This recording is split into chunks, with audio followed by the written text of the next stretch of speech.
నమస్తే, నా పేరు ఉత్తరాది శివకుమార్, రైల్వే కోడూరు జనసేన పార్టీ. నిన్న జరిగినటువంటి ఏనుగుల దాడి దుర్ఘటనలో ముగ్గురు చనిపోవడం, దానిపైన కూటమి ప్రభుత్వం నుంచి ఎస్పెషలీ శ్రీ పవన్ కళ్యాణ్ గారు వెంటనే స్పందించి వారికి తక్షణ వైద్య సహాయాలు, మరణించిన వారికి ఎక్స్గ్రేషియా ఇలాంటివన్నీ సానుకూలంగా మానవత్వ ధోరణిలో వెంటనే ప్రకటించడం జరిగిపోయింది. ఇది జీర్ణించుకోలేనటువంటి మాజీ ఎమ్మెల్యే శ్రీ కొరమట్ల శ్రీనివాసులు గారు స్వర్ణంలో సూక్ష్మం ఎతకడం మొదలైంది. నిన్న అసెంబ్లీలో శ్రీ పవన్ కళ్యాణ్ గారు ఈ పోయిన వాళ్ళలో ఒక వ్యక్తి ఎర్రచందనం కేసులో ఉన్న వ్యక్తి ఉన్నారు, ఆయన మరో మార్గంలో వాళ్ళని చూసిపోవడం వల్ల ఇది దుర్ఘటన జరిగినట్లుంది అన్నట్టు మాట్లాడారు. దానికి కారణం ఏమిటి? స్థానిక అధికారులు ఇచ్చిన ప్రాథమిక సమాచారాన్ని బట్టి ఆయన మాట్లాడడం జరిగింది. నువ్వు నేను చెప్తే వినరు. స్థానిక అధికారులు కొంత సమాచారాన్ని ఇవ్వడంతో వాళ్ళు ఎందుకు మరో మార్గం కూడా పోవాల్సి వచ్చిందనే క్రమంలో అధికారులు ఒప్పుకోకపోవడంతో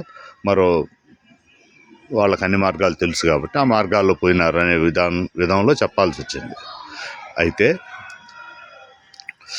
ఆ ఆలోచన అధికారులకు కానీ మీడియాకు కానీ రావడానికి కారణము మీ వైకాపా నాయకులే.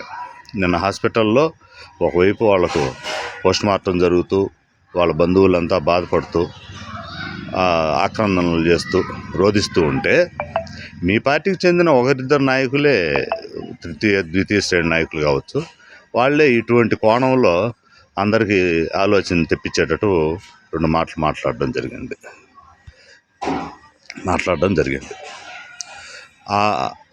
ఆ కోణంలో మీడియాకు ఒప్పందించింది వాళ్ళే. తర్వాత గతంలో ఆ కోణంలో ఉన్న పెద్ద కేసులు ఉన్నటువంటి పెద్ద నాయకులు వాళ్ళని పరామర్శించిపోవడం, ఇవన్నీ ఆ దిశగా ఆలోచన చేసేటట్టుగా ప్రభుత్వ అధికారులు అనుమానాలు వచ్చే విధంగా ప్రవర్తించింది మీ పార్టీ వాళ్ళే.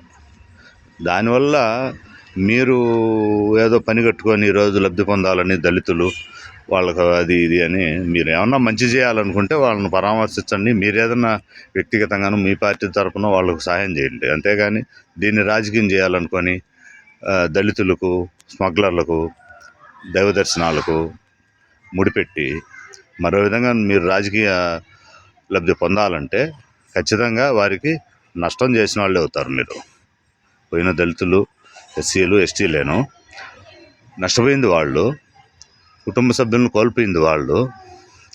కారణాలు ఏవైనా కావచ్చు. దైవ దర్శనానికి వెళ్తూ ప్రమాదానికి గజరాల ద్వారా లోనైనారు. మనం అందరం చింతించాల్సిన విషయం, బాధపడాల్సిన విషయం.